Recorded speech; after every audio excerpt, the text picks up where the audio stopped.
Hai pemirsa, hai millennials, kakak-kakak ketemu lagi di Hai Indonesia, berbagi cerita dan berita untuk Indonesia lebih baik. Bentar ya, saya nafas dulu. Ada saya Ditan Sudiro dan ada rekan saya Nuka Aswita Ya, di ada Kak sini. Zita, kamu curhat, aku jadi hati gini, deg-deg, deg-deg. Aduh, ini gimana ya gitu. Gue nafas dulu ya. Gue harus takut sama merit gak sih? Enggak, Enggak juga. gue nikah berdua bahagia banget. Baik-baik aja hubungan gue, Tapi happy-happy aja. kayak pas di usia mature gini gitu ya, kayak yang kalau lihat sekeliling gitu cerita kayak lu tadi lu. Oh my godness. Iya, tapi itu kan, ya itu jangan sampai ketemu orang yang salah. Maksudnya jangan sampai, gini deh tips gue ya kalau ketemu anak cowok. Kalau lu ada cewek yang mau nikah sama dan ngelamar, lo kabur. Karena gue nikah pertama dilamar, mau nggak nikah sama gue? Itu lo kabur. Itu bukan karena dia sayang sama lo, dia baik. Enggak, dia lagi mau Tapi bohongin kan lo tuh. gak semua orang sama, Tan. Gak bisa dong menyamaratakan semua perempuan yang kayak gitu berarti dia kayak gitu. Ya itu pendapat gue. Iya, tapi Itu lu gak bisa juga peringatan buat gue bakal kasih tau ke turunan-turunan gue, kalau ada cewek yang ngotot minta nikah, lo kabur, Terus kabur. bagaimana dengan Nabi Muhammad Jahat. dilamar Khadijah? Ya itu urusan dia. Kalau gue nggak, gue udah jalanin kan nggak enak. Ya maksud gue tidak bisa digeneralisasi, Iya, hal kalau gue tersebut itu. bisa disamakan. Maksudnya kan tiap orang ini dilahirkan berbeda-beda. Sifat, karakternya, terus ajaran keluarganya juga beda-beda. Karena faktor keluarga juga bisa mempengaruhi kan. Mungkin kita nggak tahu mantan lu dulu Oh enggak, dia faktor emang nggak enak. keluarganya seperti apa. Gak enak deh. Nah ya pantesan jadinya kayak Baru gitu. tahu di tengah pernikahan. Ah, Oh oke, zong, pantas men. gila nih orang. Zong, ini loh maksudnya kadang-kadang orang kenali bibit-bibit bobot tuh bukan berarti oh dia harus kaya keturunan siapa. Enggak, yang lebih penting didikan keluarganya kayak gimana. Iya, dan kita ngomongin yang lain yuk. Iya. Gue jadi makin Kita ngomongin yang lainnya, kita masuk ke berita-berita aja Iya, dulu ya. berita-berita aja ya, tolong ya. Ini yang pertama nih buat millennials, buat kakak-kakak, kita ada berita tentang UNESCO ya. Kita ada berita tentang UNESCO yang mengakui Songket Malaysia jadi warisan budaya tak benda. Songket Malaysia. Beda. Oke, Kan terus ada batik Malaysia juga kan? Iya, Oke. terus ada juga nih Badan Dunia PBB untuk pendidikan ya.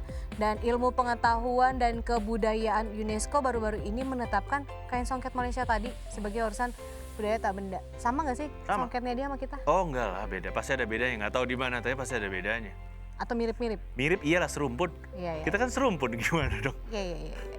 Tapi memang kenyataannya ya kain songket ini ada loh di 4 negara Asia Tenggara. Maksudnya selain Indonesia dan Malaysia, songket juga ternyata ditemukan di Singapura dan Brunei Darussalam. Iya. Kan kita sering lihat tuh. Serumpun Oh, di soalnya. Brunei itu kan pakai hampir-hampir kayak kita Melayu-Melayu ya. Betul.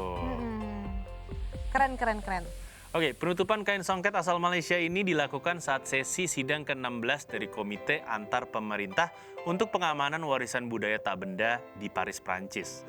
Songket adalah kain tenunan tangan Malaysia, dibuat dengan alat tenun tradisional menggunakan pedal lantai. Ini yang ditulis oleh UNESCO dalam website resminya. Nah, keterangan di situs tersebut juga menyatakan bahwa songket adalah kain tenun tangan tradisional Malaysia yang dibuat oleh wanita di Semenanjung Malaya dan Sarawak.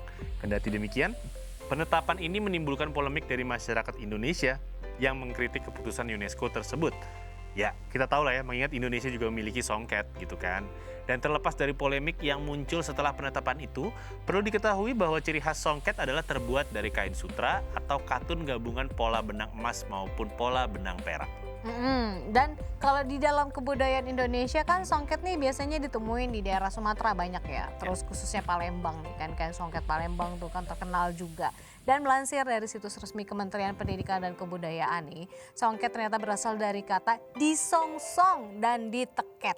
Teket ya? Teket. Oke. Teket. Nah, kata teket dalam bahasa Palembang lama ini berarti artinya tuh sulam dan mengacu pada proses penenunan yakni memasukkan benang ke longsen dengan cara diterima atau disongsong. Nah, hasilnya terciptalah makna songket yaitu kain yang di pembuatannya disongsong kemudian disulam. Disongsong kemudian Iya kan? sulam. Alatnya ada yang kayak gitu tuh, pernah lihat tuh. Iya. Terus ntar masukin ini. Tapi saya nggak ngerti teket. Iya, Teket. teket. Teket. Artinya apa sih sebenarnya teket? Kayak ditarik gitu loh, Oke. teket itu. Kalau nggak salah ya. Kalau saya salah mohon diperbaikin ini. Oke, gak apa-apa. Oke, ini berita selanjutnya dari Amerika Serikat nih. Jadi Amerika Serikat mengizinkan, setahu saya memang udah ada aturan di beberapa negara bagian mereka, itu ada beberapa negara bagian yang memperbolehkan aborsi. Tapi Oke. ini diperbolehkannya adalah mengirimkan pil aborsi melalui pos. Oh, dikirim paket. Makanya Paket. Nih paket pil aborsinya. yang Ya kamu pesan kali. gitu kan. Ya Allah, gitu. Transparan banget sudah sekarang ya. Iya, ada ini beberapa pembatasan pada pil aborsi yang digunakan untuk mengakhiri kehamilan dini. Dengan pelonggaran tersebut, pelonggaran tadi, obat aborsi bisa dikirim melalui surat. Ini beda ya, karena kan harusnya dibagikan secara langsung oleh dokter. Iya dong. Tapi sekarang dijual bebas berarti kan? sekarang jatuhnya kayak bisa pesen kan, Iya, mail order gitu kan. Dilegalkan kan? Keputusan Food and Drug Administration atau FDA ini muncul sebagai hak untuk melakukan aborsi. Ini sudah ditetapkan dalam putusan Mahkamah Agung tahun 1973 Roe v. Wade. Obat yang secara umum dikenal sebagai mifepristone disetujui untuk digunakan hingga 10 minggu kehamilan, tetap ada batasnya ya. Dan obat aborsi ini terkadang juga diresepkan untuk mengobati wanita yang mengalami keguguran.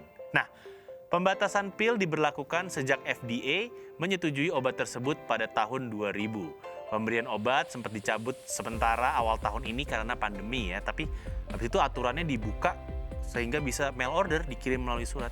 Oh my godness. Terus memang keputusan baru menyetujui pengiriman obat melalui pos ini memungkinkan wanita untuk berkonsultasi dengan penyedia layanan kesehatan melalui telemedicine maksudnya Kak. Dan akibat dari perubahan peraturan FDA, banyak banget pasien yang tidak perlu lagi pergi ke klinik atau ke rumah sakit secara langsung. Nah, perempuan berpenghasilan rendah yang sulit ke klinik maupun ke rumah sakit nantinya akan mendapatkan akses yang lebih besar terhadap obat aborsi. Tapi 19 negara bagian termasuk Texas memiliki undang-undang yang menggantikan keputusan FDA. Ke-19 negara bagian itu melarang ya untuk konsultasi telehealth atau pengiriman pil aborsi melalui pos.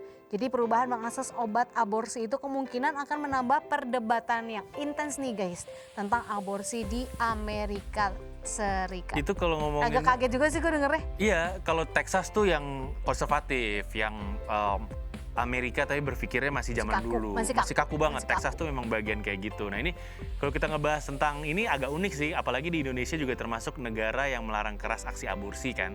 Iyalah. Ada Bahkan dokter boleh aja kalau banyak yang sebenarnya ada tidak aturannya. mau. Boleh kalau pasti ada penyakit, Atau dia korban pemerkosaan pemerkosaan. tuh ada aturannya kok.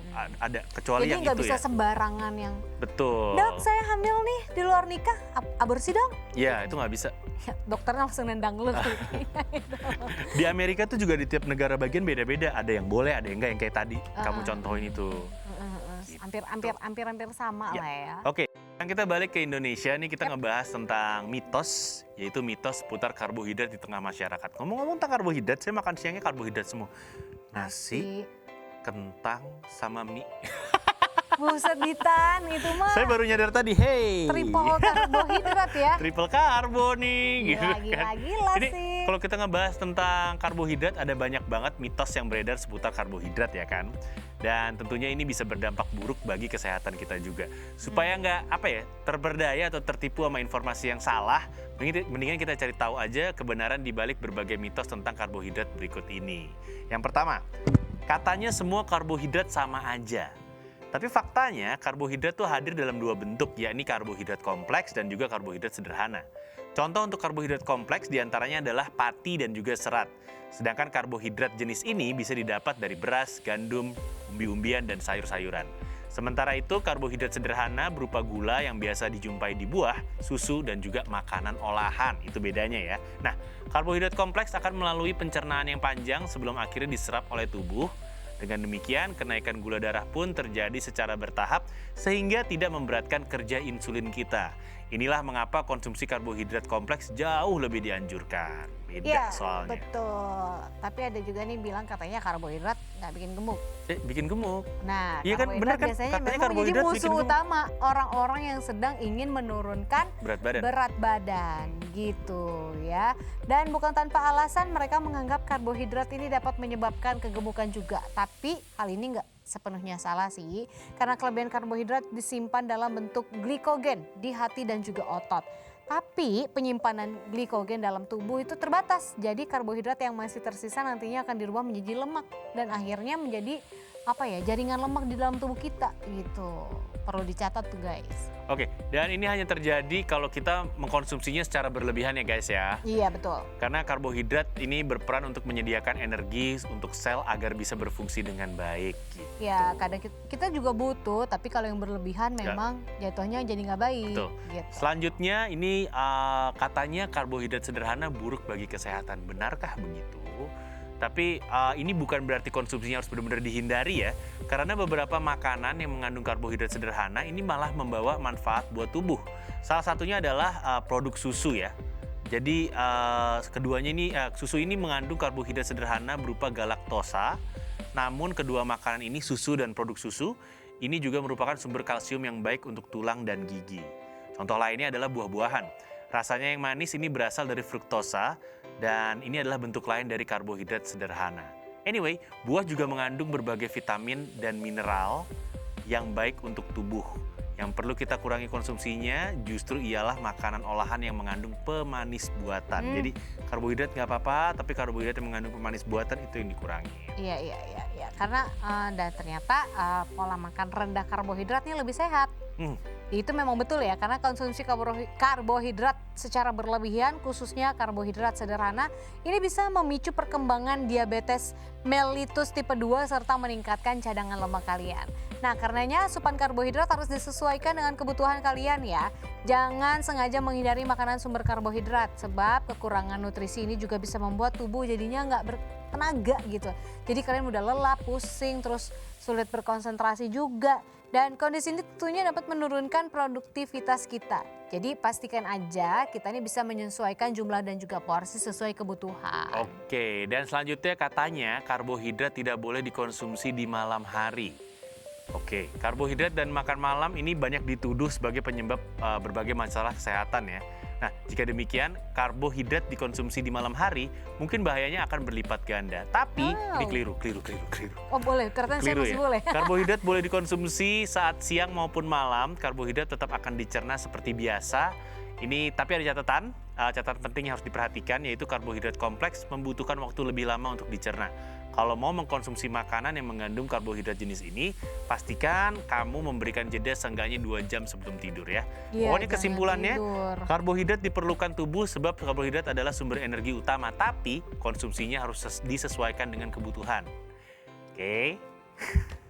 Jadi Catat. boleh ya guys, berarti aku masih boleh makan malam. Boleh nih. dong. Tapi nggak langsung tidur ya. Nggak langsung pas kalian mau tidur, aduh lapar deh nggak bisa tidur, makan pasti langsung tidur. Enggak boleh. Itu jadi Anyway, lemak. itu dia tadi tuh mitos-mitos tentang karbohidrat yang ada di masyarakat udah kita bahas semuanya. Betul. Gitu kan. Dan jangan kemana-mana karena kita bakal balik ke abis ini, segmen yang ini, kita akan bermain games di segmen selanjutnya. Yap, tetap di Hai Indonesia, berbagi cerita dan berita untuk Indonesia lebih baik.